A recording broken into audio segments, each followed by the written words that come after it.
Olá pessoal, seja muito bem-vindo aqui ao nosso Aprova Concursos. Eu sou o professor Alex Mendes, eu sou de Economia e de Atualidades e nós estaremos a partir de agora vendo para você aí alguns tópicos fundamentais da nossa disciplina de Atualidades e Conhecimentos Gerais. Lembrando que em algumas provas não aparece lá o termo Atualidades, mas aparece Conhecimentos Gerais, é absolutamente a mesma coisa. Bom pessoal, para nossa aula de hoje, a gente vai falar aí do início do cessar-fogo entre o governo colombiano e o Exército de Libertação Nacional, o famoso ELN, na Colômbia. Então vamos lá, vamos tentar entender um pouquinho a respeito dessa questão. Primeiro, pessoal, que a gente se recorda que a Colômbia é uma das maiores produtoras de drogas naturais de todo o mundo. Num determinado momento, a Colômbia chegou a representar 80% da produção de cocaína do mundo.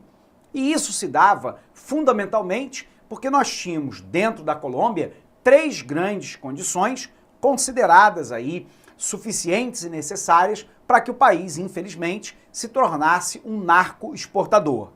De um lado, uma cultura do consumo da coca. Lembrando que a coca, originalmente falando, ela não é um psicotrópico sob o ponto de vista que nós classificamos como droga.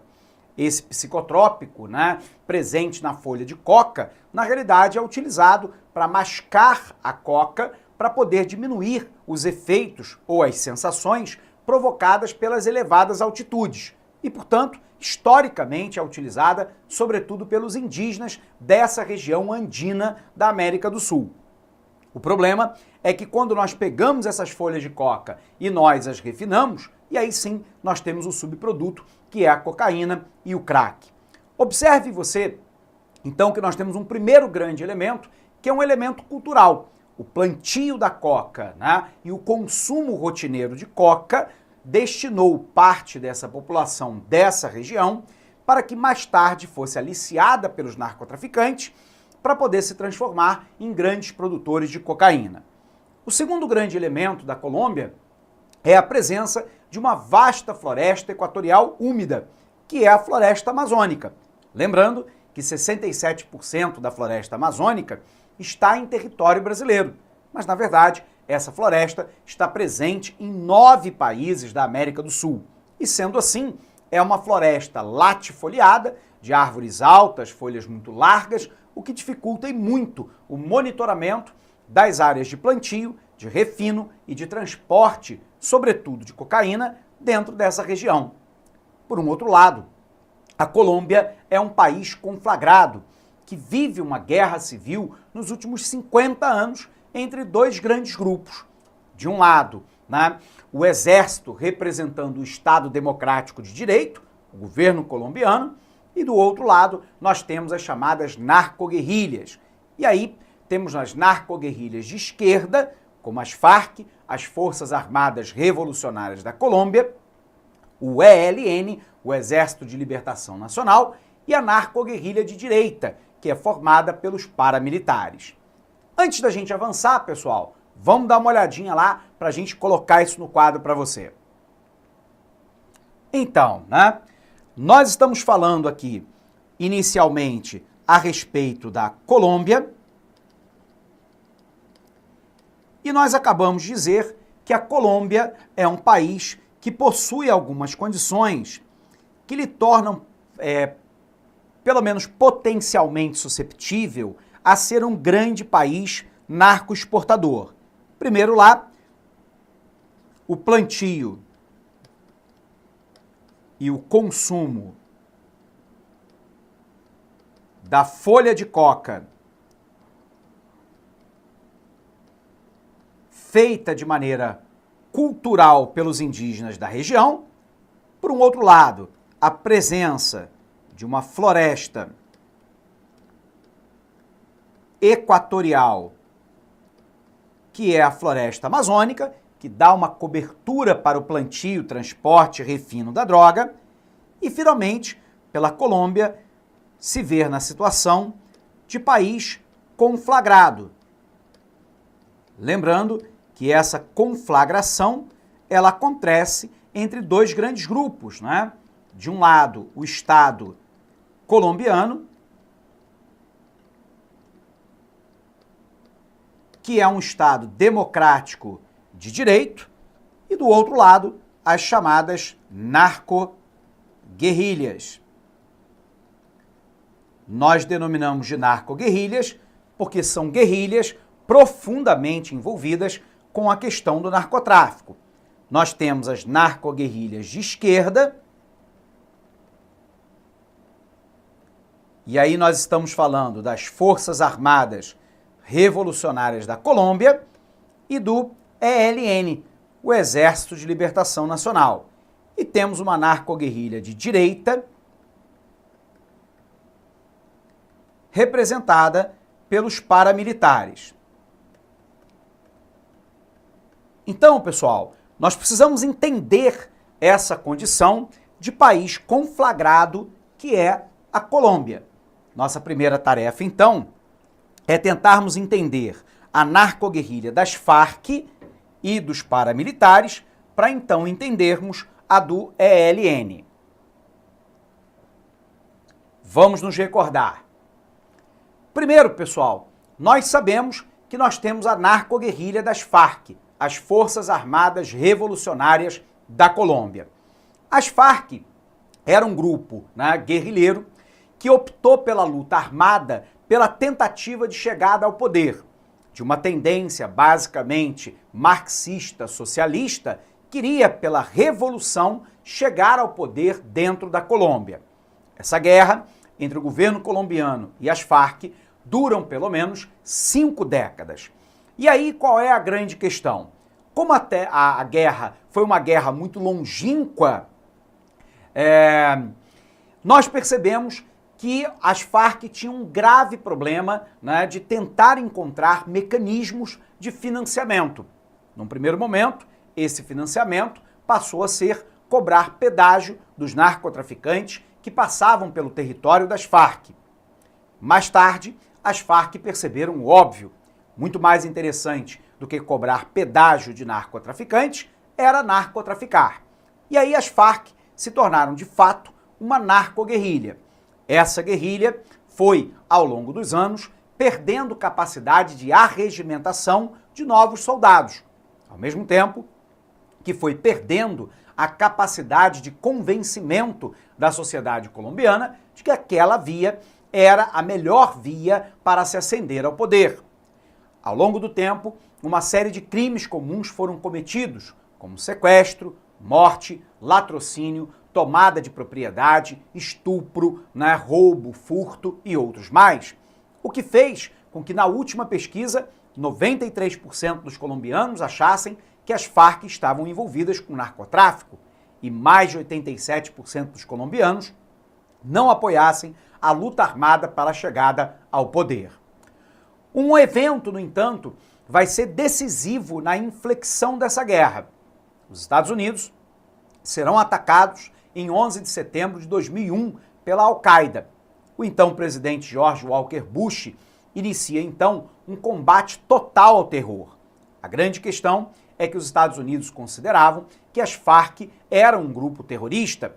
E aí, Estados Unidos e Colômbia, a essa época comandada por um conservador chamado Álvaro Uribe, montaram uma associação conhecida como Operação Colômbia. Os Estados Unidos é o maior mercado consumidor da droga produzida em território colombiano. E o Departamento Antidrogas dos Estados Unidos chegou a uma conclusão óbvia. Muito mais interessante do que tentar impedir a entrada da droga em solo americano, o que é muito difícil, dada a extensão territorial, é você tentar impedir a fabricação da droga. E o principal país produtor era, de fato, a Colômbia. O resultado disso é que os Estados Unidos vai fazer uma doação anual de 2 bilhões de dólares para o reaparelhamento e a luta contra as drogas do exército colombiano.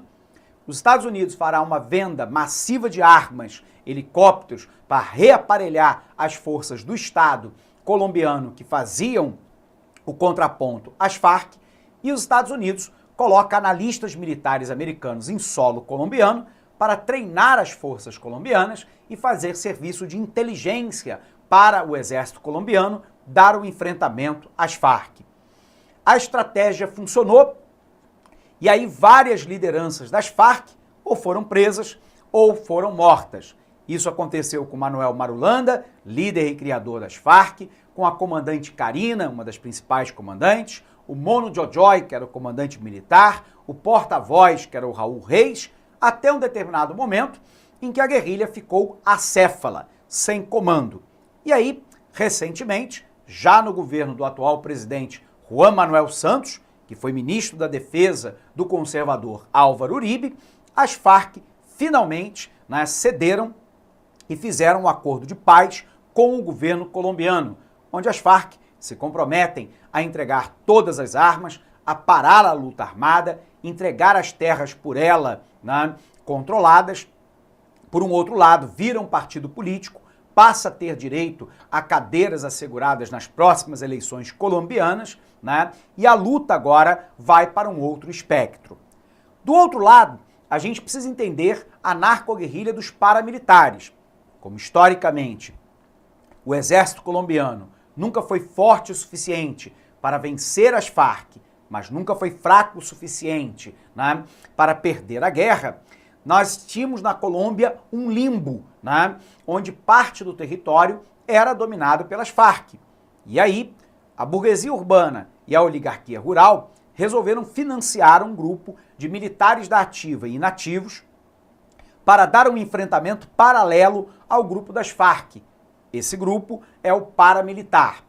Esse grupo, com o passar do tempo, também percebeu o óbvio, que muito mais interessante do que receber dinheiro da burguesia e da oligarquia rural era narcotraficar.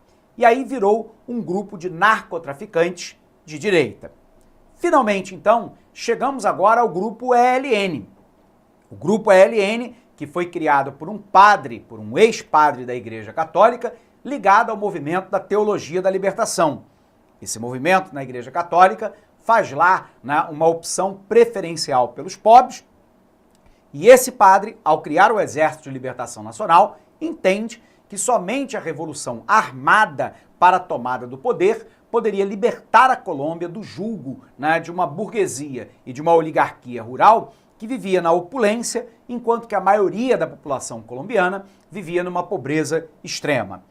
Essa guerrilha data pelo menos da década de 1960-70 até os dias atuais. E com o passar do tempo, da mesma maneira que aconteceu com as Farc, foi perdendo capacidade de arregimentar novos integrantes. Hoje, o cálculo feito é que o ELN tenha lá em torno de 1.500 homens. Depois das Farc assinarem um acordo de paz com o governo colombiano, a ELN ficou ainda mais isolada, não tem mais repercussão dentro da sociedade da Colômbia e, portanto, permaneceu nos últimos anos como isolada. Agora, o governo de Juan Manuel Santos faz o primeiro passo com o ELN rumo a um acordo de paz. Foi assinado recentemente um tratado de cessar-fogo. O ELN se compromete a não atacar as bases do governo, a não sequestrar mais pessoas, o que acabou virando uma fonte importante de receita para o grupo, e, de contrapartida, o governo colombiano se compromete a não atacar as áreas controladas pelo ELN e a montar uma comissão para poder negociar com a ELN um possível tratado de paz, provavelmente nos mesmos moldes que foi feito lá para o grupo das Farc. E se isso de fato conseguir ser concluído, nós teremos, enfim, um processo de paz mais ou menos que consolidado, pelo menos com as narcoguerrilhas de esquerda. Beleza? Vamos visualizar isso? Confere lá. Então, pessoal, qual é a situação atual?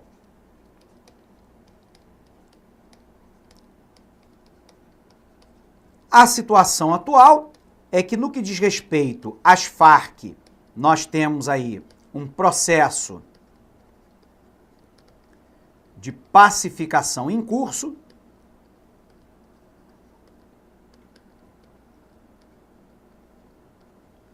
E do outro lado, com o ELN, nós temos inicialmente agora um cessar-fogo. Mas temos potencialmente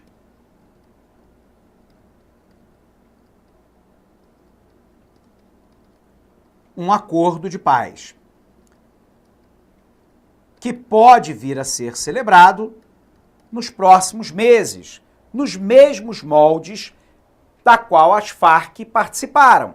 Ou seja, potencialmente, nós temos lá as Farc, o ELN abandonando a luta armada, entregando as áreas sob seu controle, renegando, né, a via revolucionária, potencialmente, né, virando um partido político, com algumas cadeiras asseguradas no parlamento, e aí, nesse sentido, o governo do presidente Juan Manuel Santos, se conseguir, ele terá equacionado dois grandes problemas no que diz respeito às narcoguerrilhas de esquerda. E aí ficaria faltando apenas equacionar o problema da narcoguerrilha de direita, que são lá os paramilitares. A possibilidade dos paramilitares continuarem atuando como organização, se, né, o ELN assinar o acordo de paz, é muito pequena. Isso porque os paramilitares também têm um problema de arregimentação de novos quadros. E sem ter um inimigo claro agora, que seria as Farc ou o ELN, os paramilitares deixam de ter sentido de existência. Viram apenas narcotraficantes comuns. E aí a tendência é que as forças policiais e as forças armadas da Colômbia possam concentrar toda a sua atuação em cima dos paramilitares, potencialmente esmagando o grupo, caso esse grupo também não faça um acordo de paz com o governo colombiano. Se isso acontecer, nós teríamos, pela primeira vez em 50 anos, né, em metade de um século, né, um processo de pacificação dentro da Colômbia, que, enfim, poderia respirar aliviada e partir para um desenvolvimento socioeconômico mais igualitário, mais equitativo, socialmente mais justo para a sua população. E é isso que se espera com esse próximo passo do ELN, é isolar o grupo dos paramilitares e alcançar, enfim, uma pacificação. Por que isso é importante para o Brasil? Porque o Brasil tem uma fronteira muito extensa sob o ponto de vista aéreo, fluvial e terrestre com a Colômbia. E a gente sabe que narcotraficantes utilizam o território brasileiro para poder abastecer as grandes metrópoles brasileiras com drogas, mas também como plataforma de exportação através do Brasil de drogas para outros países da América do Sul, para a Europa, Estados Unidos, África, Ásia e Oriente Médio. E, portanto, se o grupo das Farc e ELN cedem, né, num processo de pacificação, as Forças Armadas colombianas podem se concentrar nos paramilitares e no enfrentamento dos cartéis de drogas. E, nesse sentido, o Brasil, então, seria beneficiado de maneira indireta, potencialmente, por uma diminuição da capacidade exportadora de drogas da Colômbia para o Brasil. E aí, se o nosso país fortalecer a sua posição de fronteira, na fronteira norte do nosso país, nós podemos, né, parcialmente estrangular, né, o mercado de drogas que chega às principais capitais brasileiras, notadamente do Rio de Janeiro e de São Paulo. Então nós temos uma oportunidade geopolítica estratégica de combate às narcoguerrilhas e também ao narcotráfico comum. Bacana? Vamos conferir agora a nossa revisão? Dá uma olhada para lá, pessoal. Então, né, nós estamos falando aí sobre o acordo de paz do ELN, e aí, depois de 7 meses de negociação, o governo da Colômbia e o ELN, o Exército de Libertação Nacional, anunciaram um acordo de cessar-fogo, abrindo caminho para negociações que podem levar a um acordo de paz definitivo no país.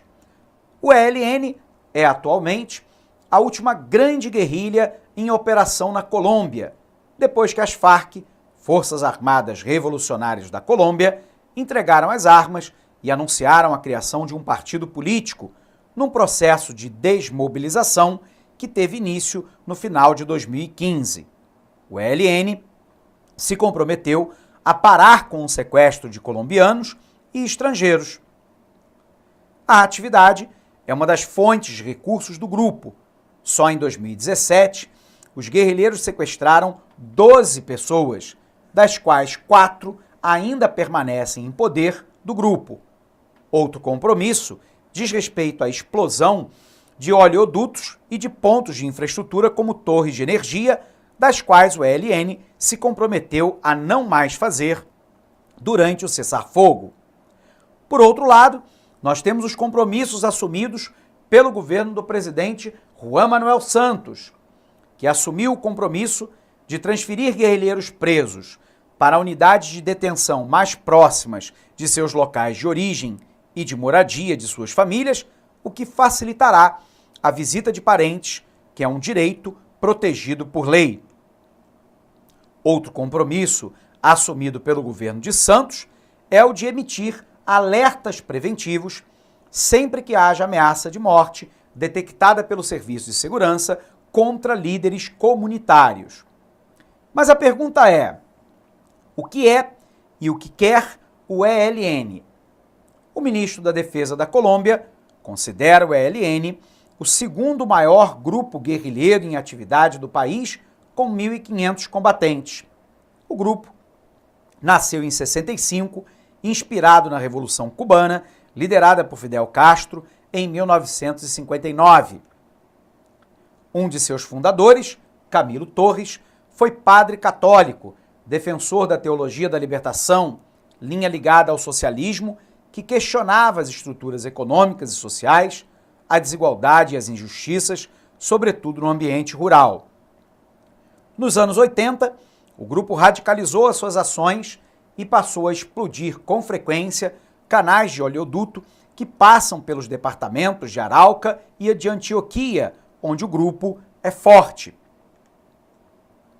A inspiração revolucionária, proclamada pelo grupo nos anos 60, perdeu espaço, então, a partir dos anos 80 e 90, para sequestro, crimes comuns e narcotráfico. Nos últimos 15 anos, o grupo armado entrou em declínio. O governo diz que o número de combatentes em suas fileiras caiu pela metade. E aí, as guerrilhas e outros grupos criminosos na Colômbia. O mais importante deles eram as Farc, a guerrilha que conta com cerca de 9.000 membros, tinha como bandeira uma ampla reforma agrária. Com o tempo, o narcotráfico, a extorsão, os sequestros e a exploração de minas ilegais passaram a financiar o grupo. O ELN, com 5.000 soldados, a guerrilha marxista não assinou o acordo de paz com o governo, defende uma reforma agrária e uma nova Constituição e também explora o narcotráfico. E nós temos ainda os chamados Urabeños, considerado o mais perigoso grupo criminoso do país, também não assinou acordo com o governo. Constituído por ex-paramilitares, dedica-se basicamente ao narcotráfico e a extorsões. Então, parte do território colombiano dominado, por grupos criminosos. Pessoal, nós vamos encerrando essa aula por aqui. Esse tópico é um tópico muito importante, diz respeito ao sistema de defesa do Brasil, à segurança pública brasileira e também a um importante aliado do Brasil dentro da América do Sul, que é a Colômbia. Ok? Abraço grande para você, bons estudos e até a próxima aula. Até lá!